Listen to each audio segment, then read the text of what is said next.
7:14 on a rainy Wednesday, isn't it? Oh, man. Dr. Osgood here co-hosting today. You'll be here tomorrow talking about Mountain Home Family Chiropractic. Yeah, I thought we'd talk about politics today. Fun. Yeah, we got, all kinds of things going on out there with the Republican candidates. And I think it's just funny to see all the storm that Trump stirs up and how he takes it in stride. Yeah. When they call him on stuff, he's just, I'm not backing down. I'm not going to back down from any of it. So, you know what? We need somebody who won't back down. And I admire him for that. Yeah. I really do. I don't, sure. Should he have said John McCain because, he doesn't like, people who get captured as much as people who don't get captured? Should he have said that? Well, I don't know. Maybe not. But you know what? The thing about Trump that I like is he tells the truth. He blurts it out and lets it run. Yeah, he just tells it like it is. And my goodness, when's the last time? If he was president, what would some of these other countries, like the they'd Muslim, be scared, man. I think they'd be scared. And when's the last time we had a president like that? Well, Reagan is the last time I can think of. Sure wasn't Jimmy Carter. No, Reagan's the last one I can think of. Reagan was one who went in there and just took charge and did what he wanted done. Well, you remember he was speaking one time and had a heckler, and he says, "Oh, shut up." And that's exactly like how Trump is. He'll just flat out tell you, you know what, be quiet, sit down, and I don't know. It's refreshing to me because we've had so many linguini-spined, mealy-mouthed politicians that I just can't stand politicians, period, anymore. And when I see someone who is not a politician get in there and just talk like a human being and act like a human being, it's really refreshing to me, isn't it to you? Mm-hmm. I mean, it's different, and it's something that we don't normally see. And I don't know, I'm loving it so far. I'm almost like I can't wait to hear what Trump says next. Yeah. I don't know, but there's a lot of candidates out there that are good candidates, though. Yeah. But we keep adding every day. How many are we going to get? Like 20-something? We're at 16 now, I think, when Ohio's governor just joined in, I don't know. The big problem with, I think, having so many of them is I think some of the really good ones probably going to get overshadowed. They're probably not going to get enough time in the limelight. As long as Trump keeps blowing and going and gets the cameras, Yeah, man. I mean, the sideline news was the Ohio governor announcing for president in Columbus. Exactly. And Trump was out there talking about McCain. I know, and that's I think going to be the biggest problem for most of these candidates.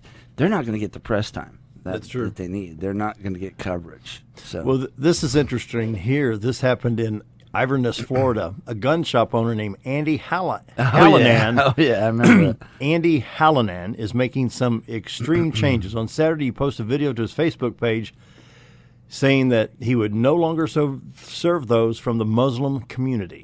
Yeah. So, in other words, he says, now I have a moral and legal responsibility to ensure safety for all patriots in my community. And he said it standing in front of a Confederate flag, effective immediately, I'm declaring Florida gun supply a Muslim-free zone. I will not arm and train those who wish to harm my fellow patriots. Yeah, and he's basically talking about his fellow servicemen, too. Mm-hmm. Those people who are putting their lives on the line for our country. And he's not saying, look, I'm not. He did say too, I'm not going to check everybody's religion to see if they're actual Muslim or not. Basically, I think how he's going to do it is he's going to go by feel. Mm-hmm. Hey, if this doesn't feel right, if it doesn't smell right, I'm not going to sell to you. Mm-hmm. So I mean, I don't know. There again, take some guts. Yeah, yep. Go out on a limb. That's that's a tough deal, but that's a call that I think some more and more people are probably going to be making. So. Well, and then I wanted to point out, Sam Siemens here yesterday, we talked about this as well, and I thought you'd get a kick out of it. This is funny how the press feeds our minds. Yeah. Okay. Hillary Clinton was in North Little Rock over the weekend, Saturday. Big show, the big show, huh? This is from Agri Pulse. And in the first paragraph, it talks blah, blah, blah, blah, I don't think I've ever even heard of that. I've seen it a couple of times. Okay. So anyway, it talks about inner return to Arkansas at the Jefferson Day dinner, Jackson dinner, blah, blah, blah. So last sentence, first paragraph.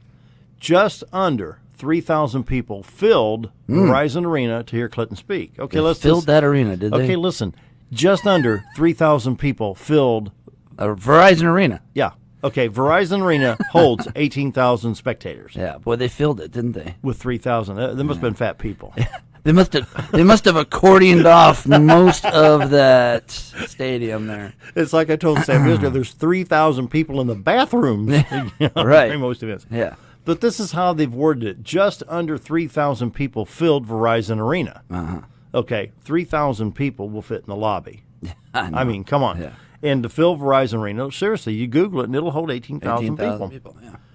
Now, that's in the last sentence of the first paragraph. The next paragraph starts this way. The keynote speech made by the state's former First Lady was received enthusiastically by about 2,500 people. So, which is it?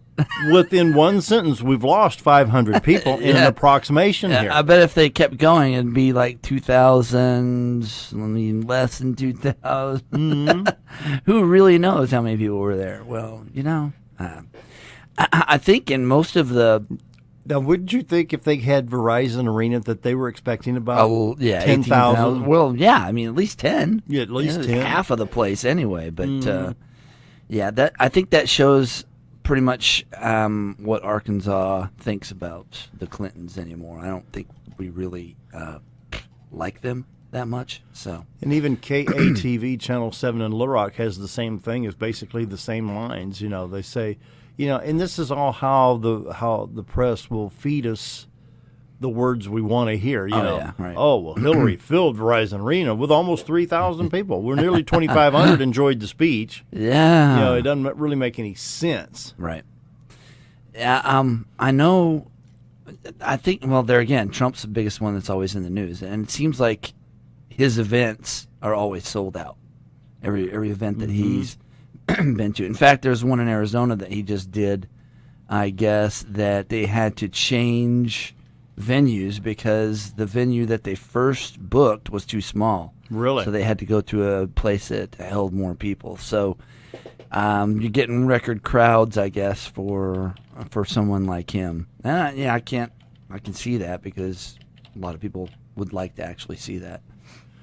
So now let's talk a little bit about the rainbow lights on the White House as compared to the lowering of the flag to half-mast. Okay, yeah. After the Supreme Court, this was on one of the news feeds last night, after the Supreme Court ruling for gay marriage, the White House went up in rainbow colors 2 hours after.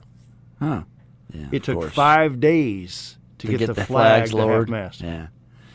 That's what's important to this administration. It's the most important things get done first for this administration. So we know what's most important. Here it is right here.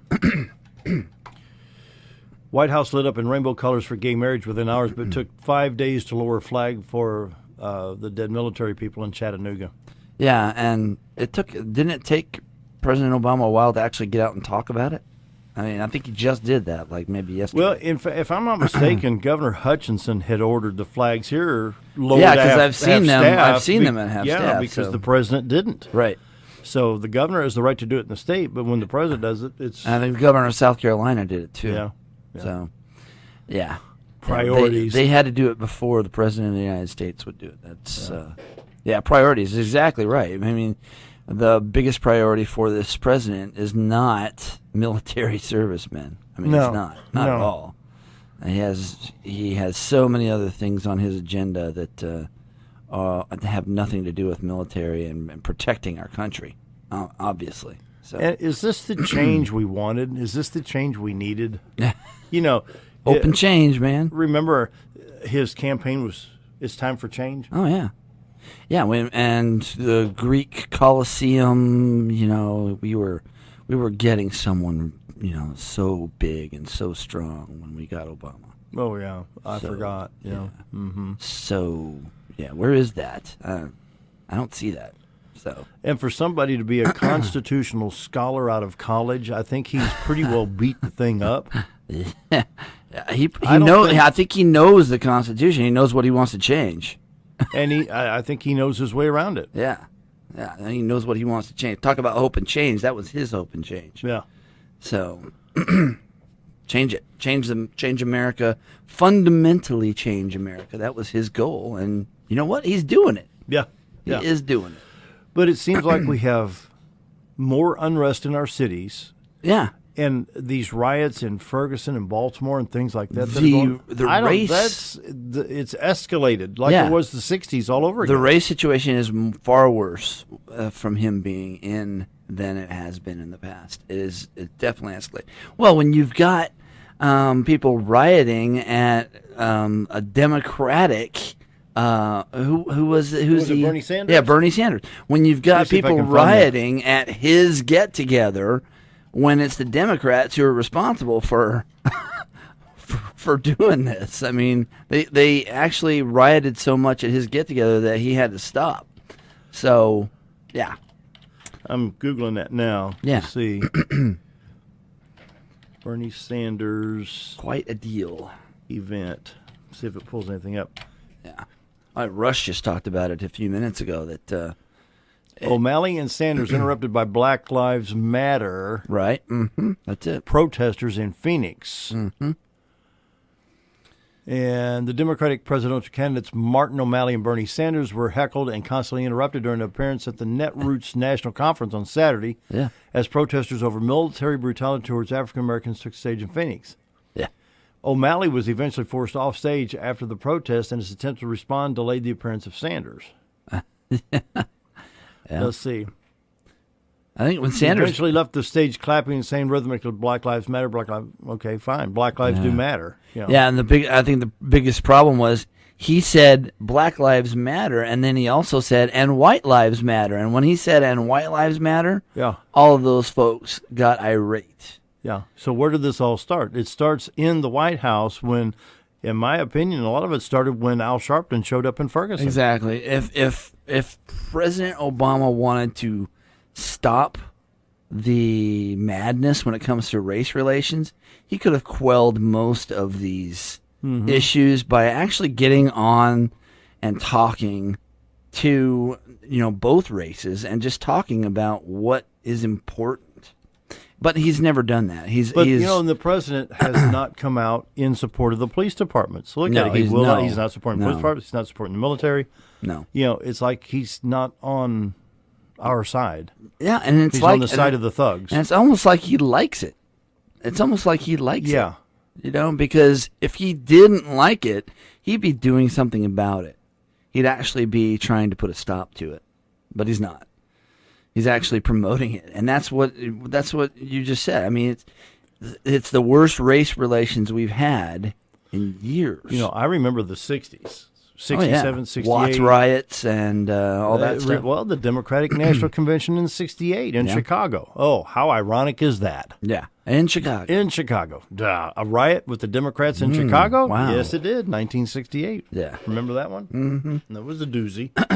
So, I mean, it's like that all over again now. And it seems like you said, it's gotten worse. And he's not doing anything about it. And like I said, it's almost like he likes it. Like it's part of his plan. Yeah. It's like, oh, well, that's how it should be. Yeah. That's how it should be. So, I don't know. Anyway. Well, 16 people now in the field, and with Donald Trump's spouting Donald off. Trump taking all of the press. The Ohio governor. Nobody even knows Ohio's governor. I know. And it's like, and when you say the names of the other 16, everybody's like, who?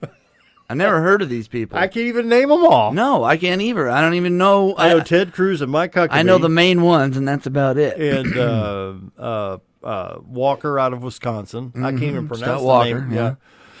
Anyway, we're about 30 seconds away from going to break, and we're waiting on the phone call from Senator Missy Thomas Ervin. She's going to be calling in here in a minute. Oh, that'll be good. I want to talk about the PARCC test, and of course the letter that was sent from Governor Hutchinson to Education Secretary Johnny Key. Cool. And say, pull that test. So we're going to waiting on her to call, and so we're going to go to break. Doc Osgood's in here today co-hosting the show. He's going to be back tomorrow talking about Mountain Chiropractic. Awesome. And it's going to be a good show tomorrow, too. You betcha. So we will be right back.